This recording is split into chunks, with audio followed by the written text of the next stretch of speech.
Avis vascular centre, మన దేశంలోనే the best varicose vein hospital. నాన్న వెళ్ళే తీరాలా? క్యాన్సిల్ చేయలేవా? ఇన్విటేషన్ లో చీఫ్ గెస్ట్ గా నాన్న పేరు వేశారు, ఖచ్చితంగా వెళ్ళే తీరాలి. ఏంటి విషయం? ఏం లేదు నాన్న, మంత్రి ఏదో ప్లాన్ చేస్తున్నట్టున్నాడు. మీరు కార్లో వెళ్ళదు, ట్రైన్లో వెళ్ళండి. బెజవాడికి ట్రైన్? సరే అలాగే.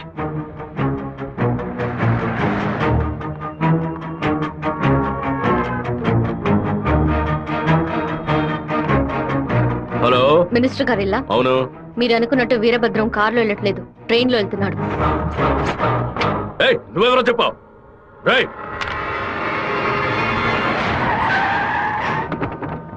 నాన్న రాత్రి మీటింగ్ అవగానే వెంటనే బయలుదేరదు, రేపు ఉదయం బయలుదేరండి. నేను అయ్యప్ప రైస్ మిల్ ఓనర్ తో మాట్లాడాను, వాళ్ళ ఇంట్లోనే మీరు ఉండొచ్చు. వీరభద్రం ట్రైన్ లోనే వెళ్తున్నాడన్నా. అయితే మనం వాళ్ళని వేముల స్టేషన్ లో ఎక్కమనం. కడపలో వాడు దిగిన వెంటనే జనాల్లో కలిసిపోయి గత్తిని విషం పూసి కొచ్చేయమనం. మనసు ఎందుకు అదోలా ఉందిరా, మనం కూడా ట్రైన్లో వెళ్దాం. కనీసం 20 నుంచి 25 పోట్లైన వాడి మీద పడాలి. ఆంధ్రాలో జరిగిన మర్డర్ లో ఇదే భయంకరమైన మర్డర్ గా ఉండాలి. హలో, నేను నాన్నతో బెజవాడ వెళ్తున్నాను, రేపు ఉదయం వస్తాను. అది చెప్పడానికి ఫోన్ చేశాను.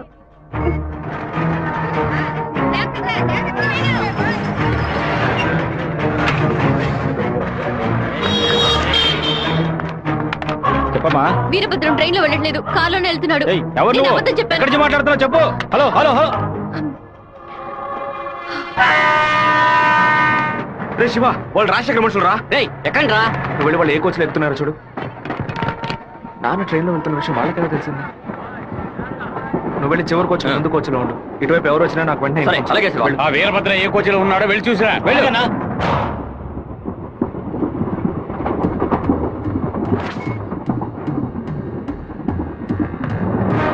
నువ్వు ఫాలో చేస్తూ వెనక.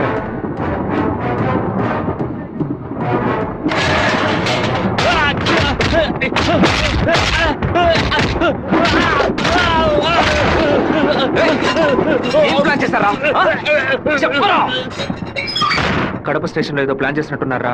మీరు వెళ్ళి నాన్న కోచ్లోనే ఉండండి. రాజంపేట స్టేషన్ రాగానే నాన్న దిగమని చెప్పండి. ముద్దు కృష్ణ అంతా చెప్పి కారు పంపించమంటాను. అక్కడి నుంచి నాన్న కారులోనే వెళ్ళమని. రాలేదేంట్రా? ఫోన్ చేయి. చెప్పు బాబు. మీరు పని చేసి పెట్టాలన్నా. నేనేం చేయాలి బాబు? వెంటనే 2 బళ్ళలో మనుషులు పంపించండి. కడప స్టేషన్ రాగానే జనంలో దూరి కత్తి తిప్పి పట్టుకుని మనం కొట్టే కొట్టుడికి శరీరంలో ప్రాణం మాత్రమే మిగలాలి, మిగతా పార్ట్స్ ఏమీ పని చేయకూడదు. అయ్యా నమస్కారం. అయ్యా రెడీగా ఉందయ్యా. మీరు ఈ బండిలో ఎక్కడి మేము ఆ బండిలో వెళ్తాం. ఏ బండిలో వెళ్తున్నాడు? కాలేజ్ అన్నా. మన ప్లాన్ ప్రకారం ఆ కార్ను గుద్దేసేయండి. సరేనా అన్న పొందిట్లేదన్నా. సరే రండి వెళ్దాం. వాడు మధ్యలో దిగిపోయారా? ఏం దిగుతున్నారా? వచ్చే చేసిన దిగి వెనక్కి రండి రా.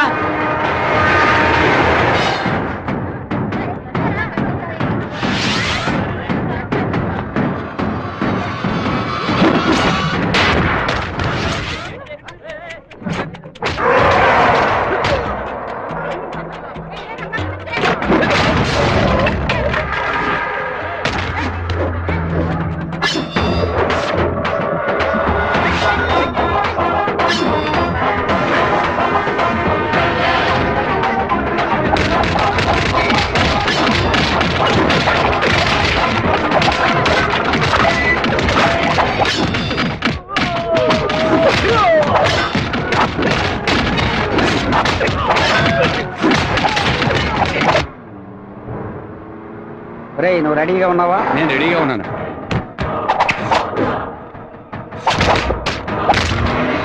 బండి హైవే మీదకి వచ్చింది, గుద్దు లేపాయి. సరే అన్న.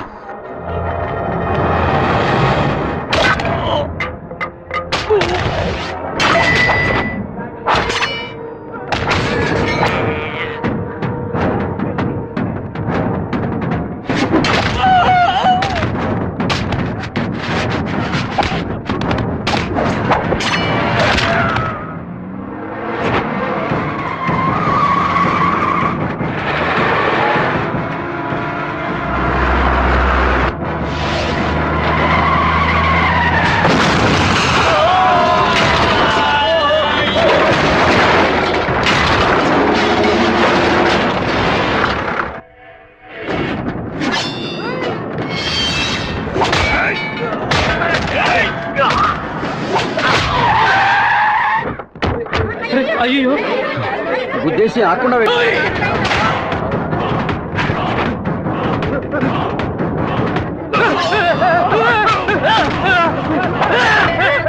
రెండు అంబులెన్స్ నువ్వు పోలీసులు మినిస్టర్ లైన్ లో ఉన్నాడు. నీకు మాత్రమే పక్కడు సెల్ నంబర్ దొరుకుతుందా? నీ నాన్నని కడప పక్కన లారీతో గుద్దించి లేపేశాం. పీస్ పీస్ అయి ఉంటాడు, వెళ్ళి ఏరుకో. వాడిని పూడ్చిన తర్వాత మీ అమ్మని చెల్లిని తీసుకొచ్చి కుటుంబంతో సహా నా కాళ్ళ మీద పడు. రారా! ఫోన్ తీయండి నాన్న. చూడండి, తీసుకురండి. టార్గెట్ నుంచి 13 కిలోమీటర్. పోలీసు వస్తున్నారా? స్పీడ్గా వెళ్ళరా.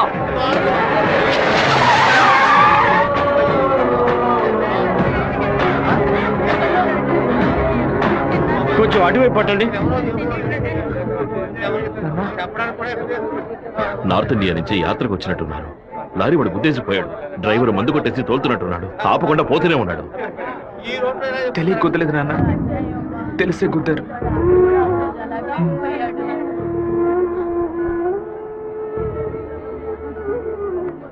నా పరువు తీసారా? అమ్మని చెల్లిని తీసుకొచ్చి నా కాళ్ళ మీద పడుని ఛాలెంజ్ చేశాను. ఇప్పుడు నా పిల్లాన్ని తెమ్మని చెప్తాడు వాడు. అది కాదన్నా, మెరూన్ కలర్ కాల్ ఇస్తున్నారు. దున్నపోతా నల్లని అమ్మాయిని చూసి వాళ్ళ పెళ్ళామని దూకేస్తారా?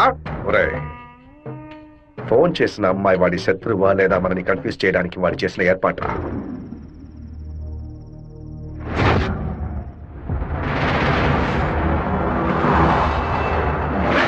త్వరగా వాడిని క్లోజ్ చేయాలన్నా. కరెక్ట్ బాబు. హైదరాబాద్ నుంచి కార్లోనే వచ్చాడు, మళ్ళీ కార్లోనే వెళ్తాడు. వెళ్ళేటప్పుడు కర్నూలు పైనుంచే వెళ్ళాలి. వాడి బ్యాడ్ టైం. అక్కడ ఇద్దరు అపోజిషన్ ఎమ్మెల్యేలే. నంద్యాల బైపాస్ రోడ్ లో టేక్ డైవర్షన్ బోర్డు పెట్టి వాడిని రూట్ మళ్లించాలి. బాంబు పెట్టి వాడిని బ్రిడ్జ్ తో పాటు లేపేయాలి. ఒకవేళ అక్కడ మిస్ అయితే జడ్చెల్ల చెరువు దగ్గర బైపాస్ లో వాడిని లారీతో గుద్ది లేపేద్దాం. ఐడియా బాగుంది బాబు. ఒకవేళ వాడు ఫ్లైట్ లో వెళ్తే? వెళ్లే రూట్ లో బాక్రాపేట నందులూరికి మధ్య ఉన్న సింగు రోడ్డు చెరువు పక్కన ఉన్న మామిడి తోట దగ్గరగా బండి వెళ్తున్నప్పుడు మధ్య రూట్ లో తాడి చెట్టు నరికి పడేస్తాం. వాడు భయంతో తోపులోకి పారిపోయే సమయంలో వాడిని నరికేసి అక్కడే పాతేస్తాం. ఒకవేళ వాడు ట్రైన్ లో వెళ్తే నేను ఒక్కడనే చాలు. నువ్వు ఒక్కడివేనా? అనంతపూర్లో వాడు ఎక్కినప్పుడు 100 మంది జై కొడతారు. వేమల్లో 10 మంది భోజనం తెస్తారు. కడపలో 4 దండలేస్తారు. తిరుపతి రాగానే వాడి చెంచగాళ్ళందరూ వెళ్ళి నిద్రపోతారు. వాడు ఒంటరిగానే పడుకుంటాడు. ఆ టైంలో దిండు మొహం మీద పెట్టి వాడిని చప్పుడు చేయకుండా చంపేసి శవంతో పాటు నదిలోకి దూకి నేను అక్కడి నుంచి ఎస్కేప్ అయిపోతాను. మరుసటి రోజు వాడి శవం నదిలో తేలుతుంది. ఏ రూట్ లో వెళ్ళినా వాడి చావు ఖాయం. ఇదిగోనయ్యా కాఫీ.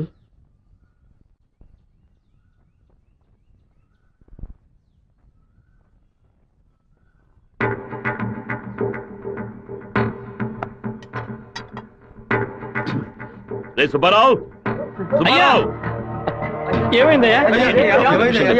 నేను 2 ముక్కలు తాగాను. కంగారు పడకు. రే సుందరం, బండి తీరా. ఎవరికి చెప్పకండి. ఏంటి? రేయ్, ఇంట్లో వాళ్ళని ఏది తినొద్దని చెప్పు, అర్థమైందా? గుండె గబగబా కొట్టుకుంటుంది. ఈ కాఫీ డాక్టర్కి ఇచ్చి ఇందులో ఏం కలిపారో కనుక్కోమని చెప్పు. డాక్టర్, మా అయ్యగారిని ఎలాగైనా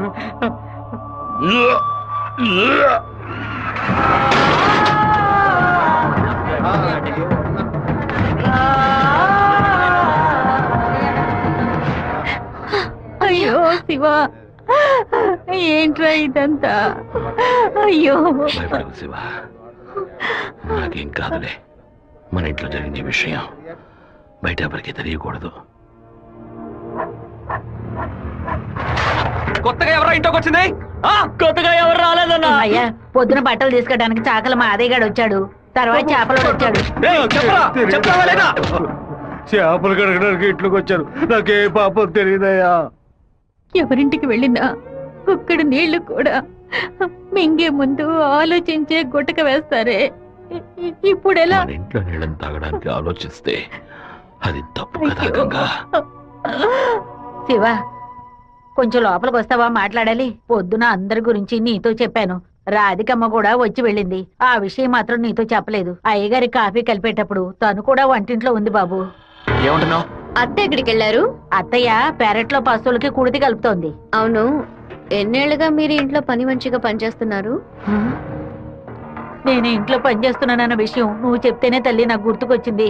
ఓ సరే, నేను అత్తయ్యతో మాట్లాడొస్తాను. పెరట్లోకి వెళ్తానని చెప్పిన అమ్మాయి అక్కడికి వెళ్ళలేదు, వాకిట్లోకి రాలేదు, తర్వాత కనిపించలేదు. ఎవరి గురించి ఏం మాట్లాడుతున్నావు? ఆ అమ్మాయి వదిలిన చెప్పులు కూడా వాకిట్లోనే ఉన్నాయి. కావాలంటే వెళ్ళి చూడు బాబు.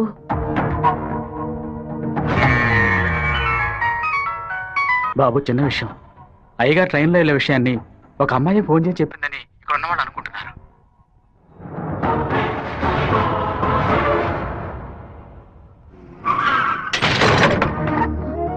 ఏంటిది? వేసుకుని వచ్చిన చెప్పుల్ని మర్చిపోయి వెళ్ళేంత తొందర ఏంటి నీకు? నువ్వు మా ఇంటి వంటింట్లోకి వచ్చింది పాప ఆ ముసలిదాని మనసుని బాధ పెట్టడానికా, లేక మా నాన్న తాగే కాఫీలో విషయం కలపడానికా? చెప్పవే. నేను చెప్తాను. మీ నాన్నని చంపడానికేరా అది మీ ఇంట్లో అడుగు పెట్టింది. దాన్ని నేనే పంపించాను. ఆవిడ చెప్పేది అబద్ధం. అబద్ధమే కదా? నీ అబ్బకి విషం పెట్టినందుకే నీకింత కోపం వస్తే మీ నాన్న నా కొడుకుని నడి రోడ్డు మీద నరికి చంపాడే. ఎవరు మీరు?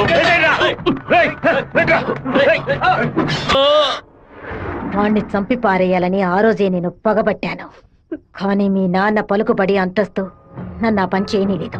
ఒకరోజు నువ్వు మా అమ్మాయితో మాట్లాడుతూ నేను చూశాను. ఆ రోజే నిర్ణయించుకున్నాను, వాణ్ణి చంపడానికి ఇదే సరైన మార్గమని.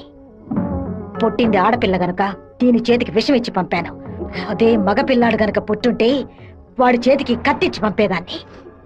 వాళ్ళ నాన్నగారి జ్ఞాపకం నా కూతురికి రాకూడదని 10 ఏళ్లు దాన్ని ఇంటి నుంచి దూరంగా ఉంచాను. మా నాన్న నిజంగా హత్య చేసుంటారో లేదో నాకు తెలియదు. నీ పగ తీర్చుకోవడానికి నువ్వు ఇంకేం చెప్పానో మా ఇంట్లోకి వచ్చి ఉండొచ్చు. నా ప్రేమ తప్ప నీకు ఇంకేం దొరకలేదా?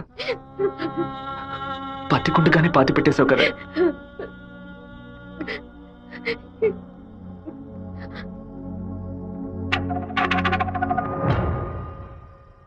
మీరు మాట్లాడుకున్నదంతా నేను వింటూనే ఉన్నాను. నీ భర్త చావుకి నేను కారణం కాదమ్మా.